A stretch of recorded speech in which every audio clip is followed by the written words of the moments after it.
tech support team member with Headsight. Today I'll be teaching you how to update your Truesight 2 controller. To get started, open your internet browser. Once in your internet browser, go to headsight.com. From here, go to the Technical Info tab on the right side of the web page.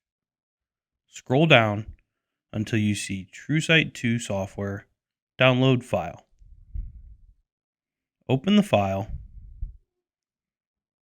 and then right-click it to extract the file.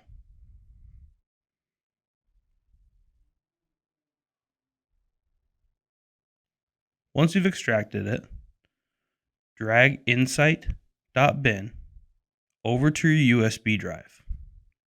After making sure it's there, go up and eject your USB drive.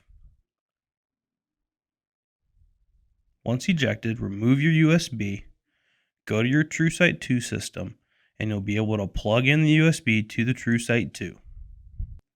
The Truesight 2 will begin to blink yellow. This is how you know that it has begun updating. Let it finish out, and it will go back to green once it's done.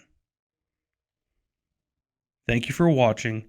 Any questions, please reach out to the Headsight support team.